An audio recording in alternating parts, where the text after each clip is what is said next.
everybody. Hey, welcome to this edition of Talkin Hockey. This is, of course, an Inside Sports production, and this is our big playoff update for you. So before we get into it, let's go ahead and thank our sponsor, thepuckshopshere.com. Discount hockey gear available online. You already get the best prices anywhere.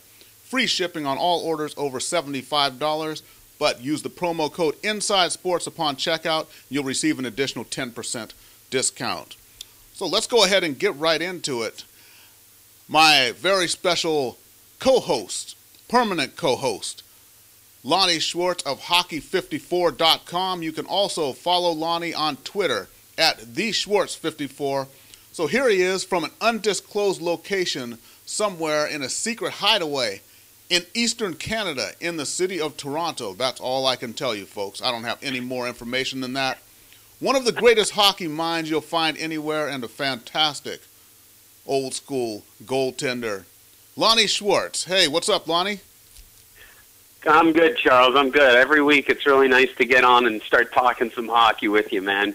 Coast to coast, we bring the most, and that's the best possible rhyme I could do for you because it started nice and it just sort of fizzled, man. You really built it up, and then it just kind of dropped off. I'm white and Jewish. What do you want from my life? I can't play basketball. I'm lucky enough to play hockey. Come on, man. All right, so you know what? What's the latest goings on there? Hockey54.com. What's happening over there during this playoff time, man?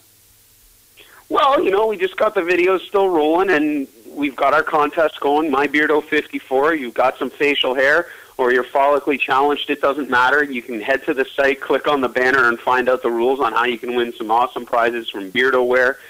Goon, the great hockey movie, by the way, that just came out, and it's on video on demand right now. But if you really, really dig it, when it comes out on Blu-ray DVD combo packs, we're going to have a bunch of them to give away. So, you know what? Grow your beard. If you're follically challenged, use Photoshop, use paper and glue and put it on your face. It doesn't matter to me. As long as you have some fun with it, we can award you some cool prizes. So that's what's shaking with Hockey54.com. Okay, so I can go ahead and use the theater beard and the spirit gum, get that out, and go ahead and enter that contest then, correct? You could use crazy glue and your dog's hair if all I care. It doesn't matter as long as you have some fun with it. All right, fantastic. So let's go ahead and get into the Stanley Cup playoffs. Now, as you know, everybody, I'm out here on the West Coast in an undisclosed location somewhere near Los Angeles. So we're talking about the Kings first. We'll talk about that series, the Kings in Vancouver. The Kings race off to a 3-0 lead. They lose that game 4. But, you know, the wait in between games. Now, they last played on Wednesday night. And here us Kings fans out here, it's been 4 sleepless nights and almost 84 hours now. And we're still 10 hours away from game time. We watched the Detroit Red Wings get eliminated in Game 5 on Friday night.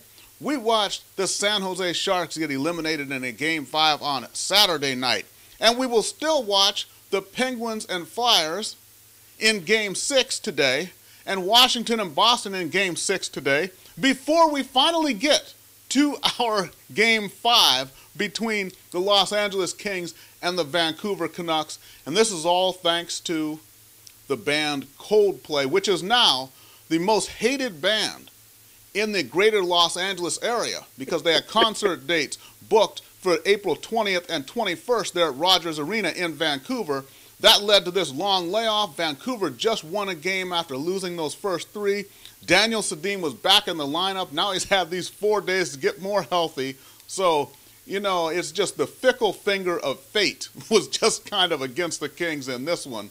Not that the series is over or anything, but this has to give Vancouver some momentum and just place a little bit of doubt in the minds of the Kings and maybe their, you know, and their fans a little bit too. When you say it's Coldplay, you're going to love this little conspiracy theory. It was a cold play on Vancouver's part. Ha ha! Oh God! Try the veal. Wow, man. Wow. I love the rant. I love the passion, man. You're absolutely right. Nothing kills momentum like a Coldplay concert.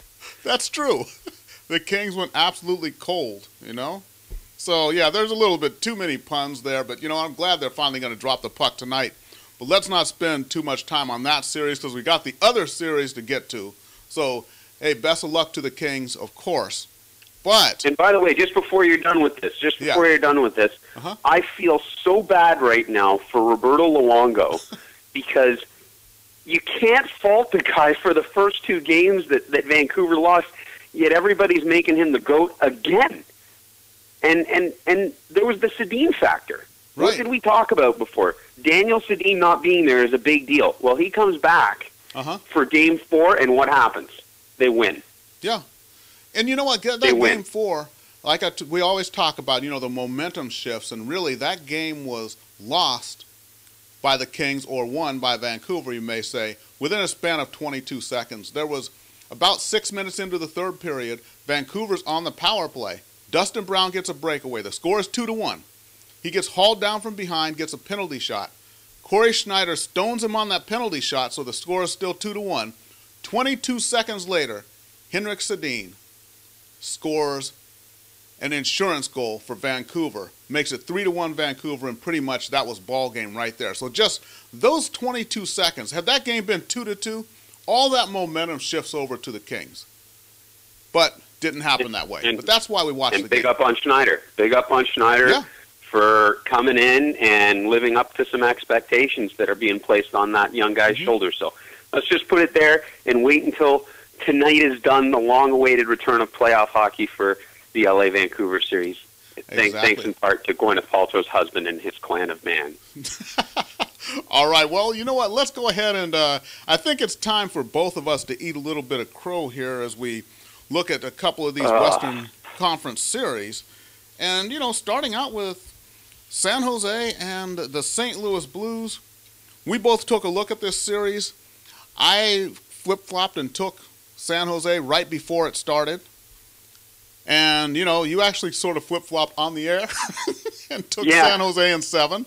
And you know what? When you look at the season series, which was won easily by the St. Louis Blues, they outscored the Sharks 11-3. But somehow, we pooled our collective hockey knowledge and thought that the playoff series would be different. And here, they take out the Sharks in 5 games. They outscore them 14-8. And really, cast a really high-powered offensive team, render them helpless, and send them into an off-season which is going to be quite interesting up there in the Bay Area. Incredible. Look, I looked at what the rosters were saying to me and who could come out and play. The last 2 years, San Jose went to the final. They went to the conference final. They were that close to making it to the Stanley Cup. You'd think that this year, when they were completely counted out, barely made their way into the playoffs, that this would be the sign that, okay, guys, we've now felt adversity. We aren't expected to do anything. Let's just surprise everybody. And that was my logic. That was your logic. Right. We were taking the St. Louis Bulls of World Series fame this past year and applying that very logic to the San Jose Sharks. Well, maybe the St. Louis Magic just rubbed off onto the St. Louis Blues because, honestly, if I was a San Jose fan, I would be nothing short of disappointed because the guys that needed to show up didn't. Thornton was quiet. Marleau, I don't even think he had a point in the whole playoffs. Yeah, and Marty Havlat. Marlowe's done these disappearing acts before, too, Yeah, so. Marty Havlat scores the overtime winner in double overtime in Game 1. You'd think that would spark that guy's offensive output. And then instead, he decides to go, get a nice comfy sleep and messes the whole bed for the rest of the series. Nothing happened for this team. And poor Antti Niemi, who did his best to keep them in, because it's not like they got blown out every game. Right. And then you think you catch a break when Halak goes down, but what did we say? Despite the fact that we picked San Jose to win, they had 2 studs in net. And Brian Elliott comes in and is like, all right, thanks, Yarrow, I'll tag in, no problem, I'll take care of it. No problem, buddy. Dynamite. They got to be like the best tag team maybe since the Road Warriors, for those of you who follow wrestling. because Brian Elliott tags in and he ups his regular season save percentage of 940 to 950 in this series. So he just went from, here to into the stratosphere. And you got Berglund and Perron who are just turning it up. TJ Oshie making some really astute offensive plays. Pietrangelo playing great on the blue line. Even Carlo Koliakovo's contributing nicely on the blue line. Like, maybe we just put too much emphasis on what San Jose has done and what they could do, and not enough credit to St. Louis. So well, St. Louis was unproven, and really they hadn't won a playoff series, I think, since 2002. So it's one of those where you had a bunch of guys coming together, and, it's the unknown quantity thing. But now, looking at how they've played, I don't think, St. Louis is to be underestimated again. And, when you look at the scoring, not a whole lot of stars on the team, but they did have 7 players during the regular season who had at least 15 goals. So they're able to get this from a lot of different sources. One guy that you should be really familiar with. Yes. That we totally didn't give enough respect to, Andy McDonald. Yes, Andy Mac. Andy McDonald's been a beast out there. God, the guy that's concussed, injured, broken, beaten, scarred, comes into the playoffs and says, "Oh yeah, no, I paid my hospital bill. I'm all right. I'm fine." Dominator. Absolutely. X factor right there, Andy McDonald. So, egg on our face, we'll make an omelet out of it later. Yeah, it's all good. But you know what? Let's go ahead and get to let's get back to being geniuses here. And that's it's always a nice place to go. The Nashville Predators, the Detroit Red Wings, another 5-game series. And Nashville, really, they kind of, when you look at the matchup, similar teams in Nashville and St. Louis, and they were playing rather similar teams in in Detroit and San Jose, respectively there. And, they take down the Red Wings unceremoniously in, workmanlike 5 games. They outscored Detroit 14-9. St. Louis had outscored the Sharks 14-8. So, very similar series, but, at Nashville, they put the Red Wings in a vice when they needed to. I watched this series whistle to whistle because I've got some great ties in Nashville with the likes of Buddy Oakes, Ryan Porth, and a whole bunch of great bloggers down there. And both Ryan and Buddy said 5 games. I said 5. Wow. Yeah. I mean, I thought 7 because Detroit, they're playoff savvy. They've got a strong team, and they've got good goaltending, and they know what it takes to win. They had that winning streak during the regular season at home. Yeah. I wouldn't have thought that San Jose would walk into the Joe and just say, "Hey, Joe Louis, how's it going, buddy? We're going to win 2 games here." and they signed it, sealed it, and definitely delivered it in first-class mail. It was incredible. It was incredible hockey. Great. They started working the power play really well, a little different since we spoke last week. And Kevin Klein, who, by the way, I have nicknamed this. I have coined a new nickname for him during the playoffs. Okay. If you saw the movie Batman Begins, yes, and you take a still picture of Kevin Klein in the playoffs and Liam Neeson's character, Ra's al Ghul, Kevin Klein is now Ra's al Klein. Look at that goat. The guy's just looking like the devil, man. It's incredible. And he's been playing great. Keep in mind, this is a guy who was drafted ahead of both Shea Weber just behind Ryan Stewart, but just ahead of Shea Weber. So Klein's a heck of a D-man, and he's stealing the series. And Pekka Rinne? Yeah. Do I need to say more? 920 save percentage in the regular season, up to 940 in the playoffs. Yeah, Pekka Rinne is a beast. He is a beast. And Nick Lidstrom, your favorite defenseman of all time, as you told me off air, your favorite all time, held pointless for the first time in his career during the playoffs. Like, they just shut Detroit down. It was just a masterwork of good, strong team defense, putting Pavel Datsyuk into a corner and keeping him there. Who does that? Yeah, that's the only thing I'm gonna have to go really old school on you to get a comparison with that. That reminds me of what the the Flyers in 1974. Their whole game plan when they won that cup over Boston, it was to make sure Bobby Orr is going to keep the possess the puck, but you have to cut him off from his teammates, make sure he hasn't made any plays. And that's kind of what the Predators did with Datsyuk was, yes, you're going to go ahead and get the puck, you're going to whirl and twirl and do all that fantastic Datsyuk stuff, but you're not going to be able to use any of your teammates. How about that? Yeah, it was great defensive zone coverage. No outlets for Datsyuk. I mean, look, he could backhand, forehand, and use Jedi mind tricks. It wasn't going to work. You're absolutely right. And maybe, just maybe, it might be the NHL's worst nightmare. It might be NBC's worst nightmare. I don't care if it is. Maybe Nashville is the team to beat. Maybe. Well, you know what? And before we switch over and look at a couple of Eastern Conference games or series, you know what? We didn't do our Final Four thing. I think we kind of overlooked that. But looking at the two teams that I would think would come out of the West if I had to pick two, and even if they're going to match up with each other, it doesn't matter, so it's not the Final Four thing like you do in college basketball. But if I had to pick two, I think it's going to be one of two teams. It's either going to be the Nashville Predators or the LA Kings that come out of the Western Conference and represent in the Cup final. So, Lonnie, I'm going to put you on the spot here. I know you've done a lot of analysis this week. Two teams out of the West. What teams, two possible teams, will come out of the West and represent the West in the Stanley Cup final? Oh, boy. You know what? You put me on the spot. Nashville's got to be one of the teams. Right. And the team that I'm kind of, my gut is telling me, because of the way they're playing and the goaltending that they're getting, that could go toe-to-toe with just about anybody right now. I can't believe I'm saying this.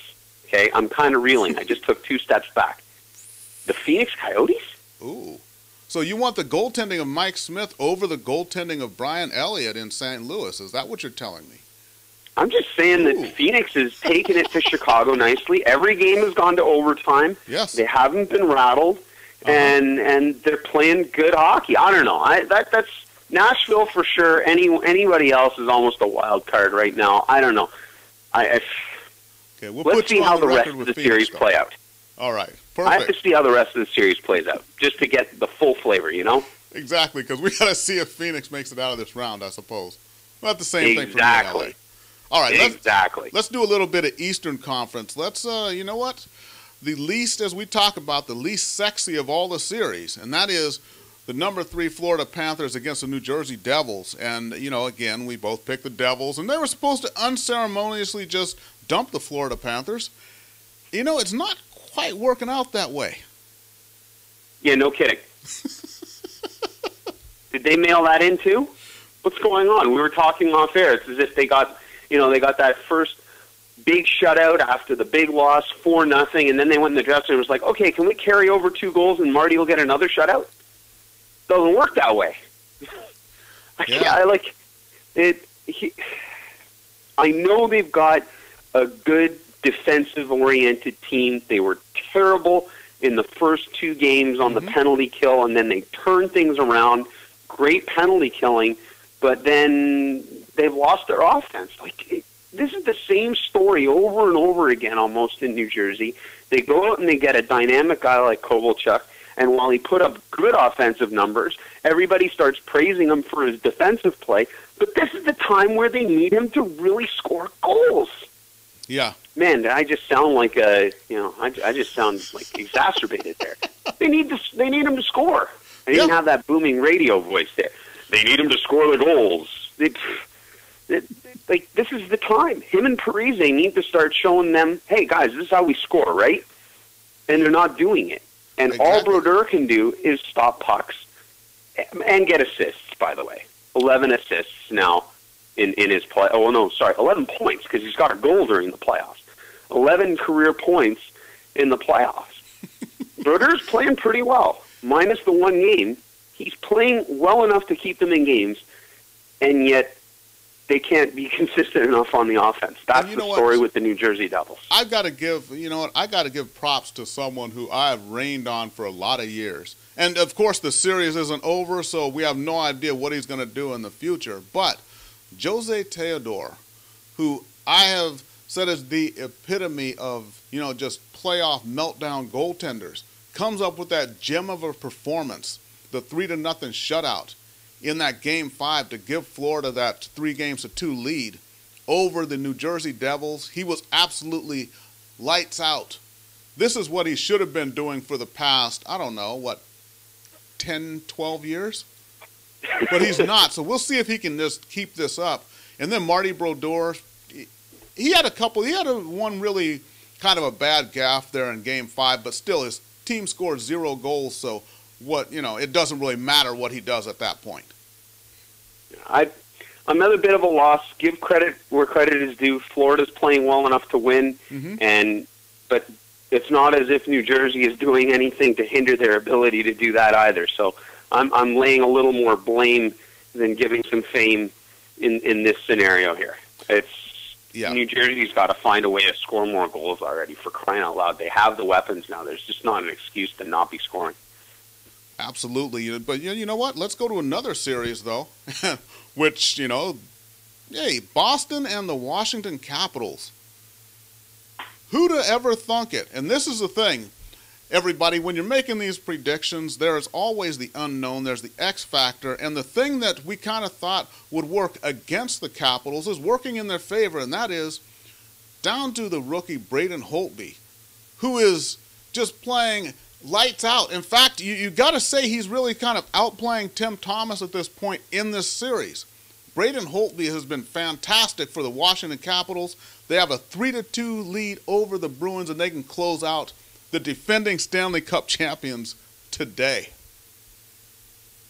Yeah, they could. However, I'll point this part out. Okay. Last year, Boston went 7 games a couple of times on their way to the Stanley Cup. And their power play just as anemic as last year. So it's like they brought out the blueprint from last year and said, okay, we don't got Ryder. That's all right. Recchi retired. Okay, we'll make do. But, and Horton's concussed.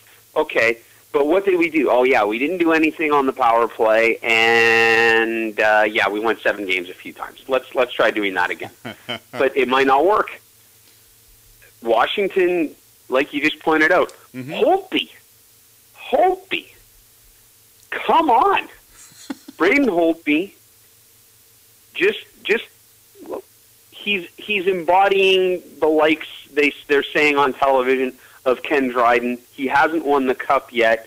There are a couple of times where, you know what, you get this unknown quantity like you were talking about where you don't know how to solve him one year and maybe next year he turns into a sieve. But, hey, if it works right now, it's working right now, and Holtby is playing out of his mind. When we were talking about it in the preview, I was saying someone like Tyler Seguin, who had a great year this year. Right. Amazing offensive year for a sophomore, and comes into this playoff, a full-time Bruin, has the most shots of anyone on his team. I think he has the most shots of anyone on goal in the playoffs, and hasn't scored a goal. And we're not talking about really poor goal scoring opportunities. We're talking about prime time. Right. And Holtby still is stopping him. And Holtby has flat out, we're talking grand larceny a few times on Seguin as well. Yeah. He has had Holtby dead to rights. And it's just, you know what, he can't do anything right with that puck despite doing everything right with the puck. He's getting it off right away, or he's holding out and waiting for the first move. Like everything you're supposed to do as a forward to try and get the better of a goaltender is what Tyler Seguin's doing. And the poor guy just can't catch a break. And I wanted to point this one out, too. I was listening to the commentary yesterday, and they were talking about how Ovechkin and Semin, they aren't getting a lot of the time on the ice when the game is tight and it's getting close to the end. Right. I understand that. But they're pointing out that Ovechkin doesn't come back and backcheck. I counted at least 3 separate occasions in the last game where Ovechkin was the guy in front of the net clearing out the rebound in front of Holtby. 3 separate times. Right. So while he's never going to win a Selke, to short sell him like that, to say he has absolutely no defensive responsibility or capabilities, I think is a bit of a disservice to his game. He's not great on the blue line. He'll cough up stuff on the blue line sometimes on the power play and get caught. But in terms of his overall defensive abilities, I think they're a little bit underrated. Just a little. He played pretty well the other day. I get you. Now, well, the one thing is when they talk about Braden Holtby and comparing him to Ken Dryden, now with the context of that, are they saying, like Ken Dryden, the way that he is carrying the team, or specifically what Ken Dryden did to the Boston Bruins in the Cup final that year? Because Ken Dryden got into the heads of the Bruins, and they think that that's what Holtby is doing. So it's one thing to do it if you're looking at an overall thing versus Ken Dryden did this very thing to Boston back in '71, and just going old school with the comparison there. I think it's all encompassing. Is that he's getting into the heads. Mm-hmm. They can't recognize what they've got to do to beat him because there's not enough backstory on Holtby. Right. He's had a couple of cups of coffee in the NHL now, mm-hmm. but he hasn't had a prolonged period of time in the NHL. But I think part of the reason why they got a guy like Vokoun for a year is that they had Neuwirth, they got rid of Varlamov because they knew they had Holtby in the wings, because Holtby had come up during the Varlamov era as well. So they knew they had something good in Holtby, but did they know they had something this good? Yeah, we'll see. Exactly. Well, you know what? Time will tell. In the era of the goaltender, because I remember when, in 2010, when you had a goaltending final where it was Antti Niemi in the nets for Chicago and Michael Leighton in the nets for Philadelphia, and everyone bemoaned the end of big-time goaltending. And just like that, it proves that was just kind of a flash knockdown. It was a little bit of an anomaly that two teams with those specific goaltenders made it there. But we're back to big-time goaltending now, and you know what? We look at the switching over another series, the Rangers and Ottawa. Oh, Greg my God. Anderson against King Henrik Lundqvist, and Ottawa pushing them to the brink. They've outscored the Rangers 5-3 in the last 3 games, including that 2-0 shutout, which had John Tortorella with the most ridiculous rant I've ever seen in my life, calling for a Rafi Torres-like suspension on Chris Neal because he laid out Boyle. When you look at that hit, the hit was clean. He didn't target the head. He didn't leave his feet. And Tortorella, to say what he did in the wake of his team getting shut out 2-0, that's just the ultimate sour grapes. I can't figure that one out because before the game, Tortorella was being interviewed by the CBC, and who has to step up for your team, and he said the whole team, because he doesn't want to play the individual card, and I respect that a lot. Right. Like you just said, come out and say Chris Neal deserves a Torres suspension, which, by the way, we're not going to get too much into it because that horse is already long dead and served for dog food. Yes. But Don Cherry said he deserved the 25 games. So for Don Cherry to come out and say that speaks volumes about what he did. Don Cherry said that Torres deserved the 25 games. Is that correct? Yeah. Yeah, okay. Flat out, as well. made no excuses for it. So, I mean, that's one of the rare times this year that I've gone, wait a second, am I agreeing flat out with Don Cherry? But the fact of the matter is, like Craig Anderson yesterday made outstanding saves. It's not as if he was just making enough saves for them to win. He was just outstanding. He outdueled King Henrik. Yes. He outdueled Henrik Lundqvist. And Lundqvist, it's like a back-and-forth goalie battle because Lundqvist has had some game-stealer games too. So it's New York just simply has to find, like when Tortorella leans over to Gaborik and say, buddy, score a goal. Like the first game, Gaborik comes in right off the goal line, does a stutter step, and just about undresses Anderson and everyone around him. Great. You thought, wow, Gaborik's really going to show up. We mentioned that in our first show in the playoffs. Gaborik's going to show up. How exciting. And he's disappeared again. I can't for the life of me understand a player with such gifts of speed, skill, hands, that just decides, okay, I'm going to hide behind the curtain, and then when my assistant, Brad Richards, pulls the curtain aside, I'm not going to be there. Yeah. Well, you know what? If you'd like, I can get Jason Arnott online, too, to kind of explain it to us all. It'd be nice. Hey, you know what? And when you talk about King Henrik, we look at this game. If he had not had that gem of a shutout in Game 3, which the Rangers won 1-0, this would have been a 4-game sweep for Ottawa here. After having dropped that first game, the Rangers won 4-2, but they've only won one of these last 4 games here, and that was due to a 1-0 shutout in Game 3. Otherwise, Ottawa would have put them out in 5 games. So, yeah, this is look. There's still another game to win. We can't sit here and count out the Rangers yet, right? Because that's the nature of math. You know, it doesn't lie to you. They still have an opportunity to tie and move ahead. It's not as if they're, the last or first team to be in this position. It'll happen again. It's remaining to be seen until Monday night what the end result will be. It's been back and forth, and that's great playoff hockey. So we just got to be sitting here and be grateful for great goaltending and a good, solid playoff series. Yeah, exactamundo. So, something we touched on, I don't know if, the Flyers and the Penguins, have they actually played enough real hockey to even, to even analyze it? Here they are. It's 3-2 Philadelphia. Philly wins the first 3 games. Then Pittsburgh wins the next 2. At this point, with all the goals scored, they've each scored a total of 25 goals. So 50 goals total scored over the first 5 games of this series. Do you even bother really analyzing, or just say, you know what, the series starts now. If Philly wins 1, they win it. If Pittsburgh wins 2, they win it, and just leave it at that? I'm just throwing my hands up in the air and waving them around like I just don't care. I don't understand this series at all.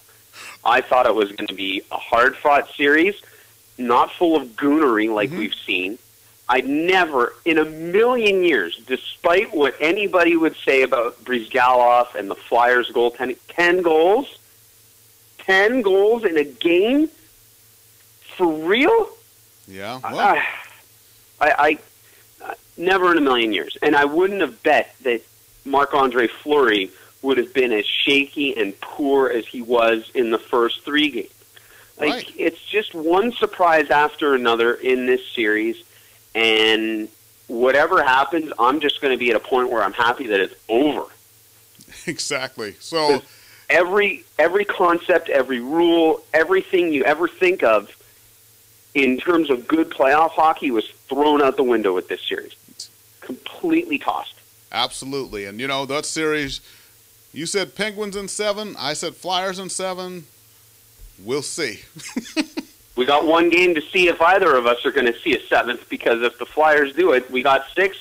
If the Penguins come back, oh boy, yeah. Lord have mercy. The hockey gods took a vacation. And, we touched on the, the only last game left. We touched on the Phoenix Coyotes and the Chicago Blackhawks a little bit. But, a series, this is playoff hockey here. 5 games, each of them having gone into overtime so far. We already talked about Rafi Torres and the hit that he made on Marian Hossa. He got the big suspension, and that's been done to death everywhere, as you say. So this is a pretty good series here, and we talked about it, coming down to goaltending. You have Mike Smith on one side, you have Corey Crawford on the other. And, ultimately, looks like that's kind of playing out with us both getting back to being geniuses here. Only thing is that Phoenix has to win the series to actually confirm our extreme intellectual capacity when it comes to the NHL. Well, look, Corey Crawford's been the reason they've lost games. Yes. All right? Anytime they've lost, it wasn't because, Jonathan Taves was terrible or anything, although he did have a giveaway. But the fact of the matter is Corey Crawford hasn't pulled it out when he needs to. Yeah. 2 overtimes where he has let in atrocious goals. Like, you can say whatever you want about that breakaway goal. You throwing your paddle down and opening up your 5-hole, you deserve it, pal. The guy lost the puck. You know what? Honestly, either of those goals he gave up in overtime, had a defenseman been standing there trying to just save an empty net, I think he would have stopped those 2 pucks. Honestly, they were that bad. Yeah, they were terrible goals, and Mike Smith has been brilliant. Yes. Absolutely brilliant. The goal that Taves scored yesterday, I'm sorry, Smith comes out, challenges the shot, and Taves had a huge open lane right there. That's where, that area, by the way, if you're paying very close attention out there, folks, there's my Don Cherry moment. Hey, you're paying attention out there, folks. Right there in that face-off dot, that's where an upwards of 75% of the goals are scored in the NHL. That is the definition of must-see Thursday on NBC from back in the day. That's where a ton of goals get scored from. And it was Snipe show yesterday, and Jonathan Taves was the star. Hey, and that was a beautiful goal, bar down.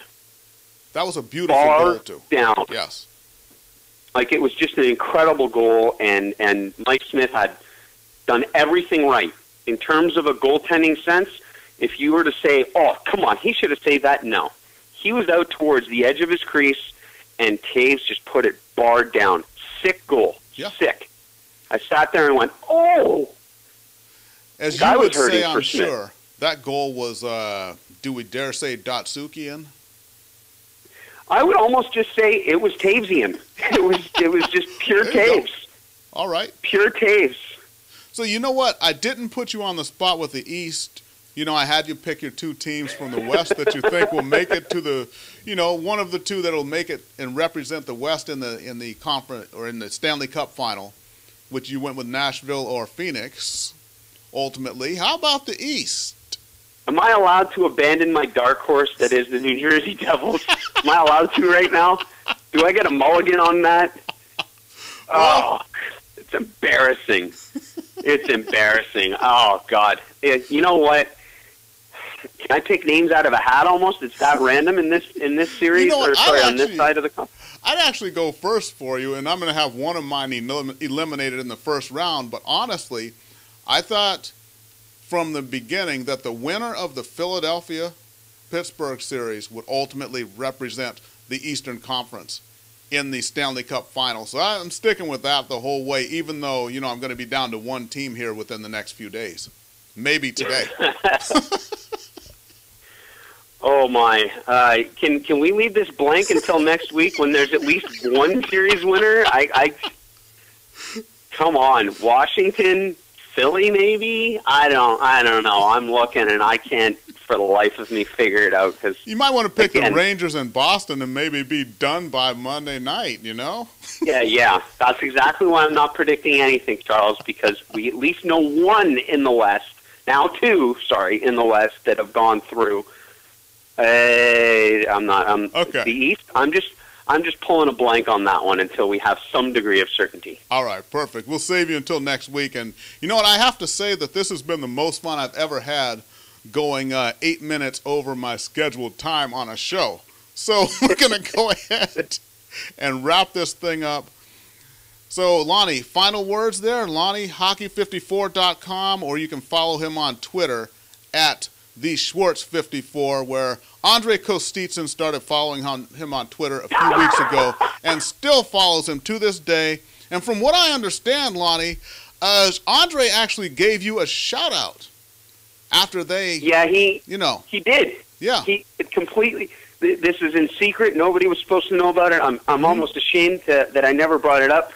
Any person that we have ever mentioned on this show that has absolutely zero expectation and should be tossed to the wayside has personally sent out a message to you and me saying, thank you for the Talkin Hockey curse because, if you hadn't brought us up, we wouldn't be where we are today. Exactly. I had to give props to Jose Theodore today. Do you know how bad that makes me feel? Okay. All right, let's go ahead and wrap things up here. So, let's go ahead and thank the sponsor, the puckshopshere.com. Discount hockey gear available online. Free shipping on all orders over $75. An additional 10% discount when you use the promo code Inside Sports upon checkout. So here at Inside Sports, we're changing the world one sport at a time. Follow us on Twitter at The Inside Sports. You can also follow Lonnie on Twitter at TheSchwartz54. So for Lonnie Schwartz, this is Charles E. Smith Jr. You've been watching Talkin Hockey, and we'll see you next week.